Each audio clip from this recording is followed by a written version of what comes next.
I remember. I never forget. I was I think 14 or 15 years old. I got invitation to the national team. Yeah. And we played against again Poland. Okay. Virtus.pro roster. Yeah.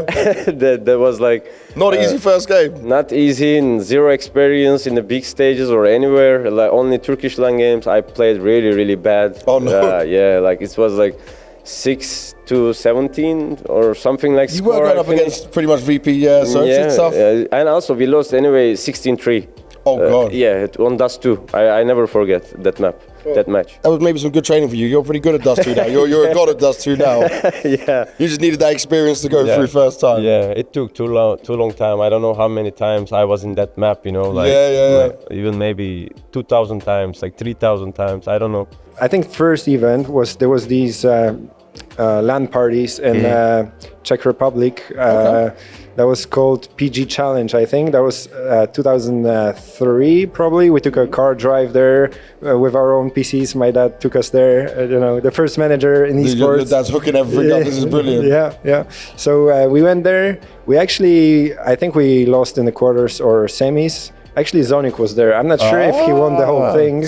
But I was a fan at the time. Yeah. I think the first one must have been Copenhagen games. Okay, yeah. Even though like back then you just had to attend and you would be on national TV. Actually. Nice. So that's actually not too bad. I think actually it was against Epsilon. Oh yeah. And they had Res. Nice. Dragon. Who else? Like Freddy B or something. And I remember I was like 14 and I was watching a demo of them on Dust 2. It was like they were a top team, you know, a top team. They were quite good. We got some NT on them. We got some rounds, but not that many. But it was a good game. So in 2005, I got my first contract with salary. It was for SK Gaming. When we went there, when they went Danish. Yes, and they also had a Swedish lineup at the same time because they weren't really satisfied with the Danish roster.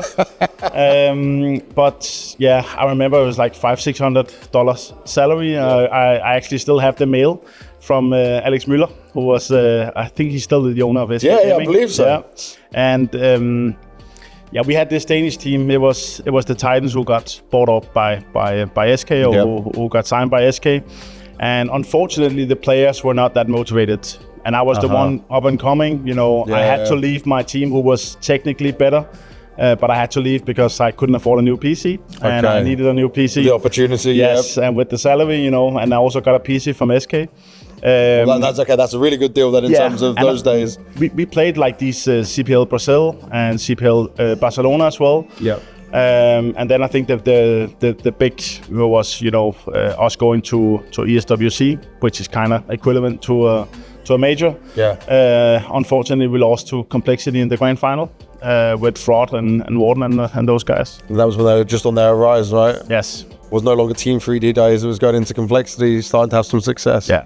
And also, you know, my hype and you know, trying to be there for the players actually stems a lot from my inspiration for Jason Lake. Yeah. You know, I remember the good old days. He kind of brought in, you know, kicking the player's chair when he was cheering, and you know, that was kind of what inspired me as a coach now. I think it was a cash cup, like a ESC cash cup. Yeah. And we played it with a mix. I played it with like my best friend. It wasn't NXT days, so it was even before this? Yeah, it was before that. I also played in another organization in a team called KPI, which I'm not sure if that was my first game. I actually don't remember, but it was either with KPI or it was with a mixed team in ESC cash cup that we won. So it was either one of them, but I remember that I think it was the KPI game, and I was really nervous, so I didn't really play good. I think my HLTV career started off very red on the statistics, so that's what I remember. It was to play for Portugal.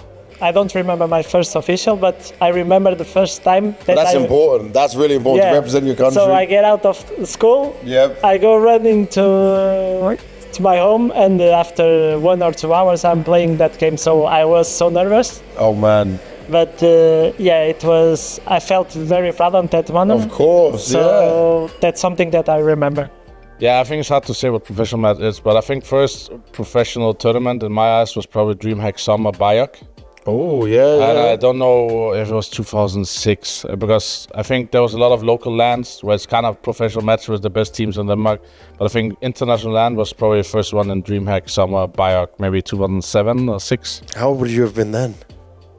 How old I was? Yeah, then. Yeah, 16 or 17 at that point. Nice. But That was like where you still had all the like elite 1.6 teams entering, right? Yeah, like I think in that tournament there was Volt Gaming that didn't qualify for the main tournament and played them in the final. It was with Jumpy and all these guys back. I think it was, but it wasn't the main tournament, so I was watching in between. You go through into the second tour, right? Yeah. So that was a fun one.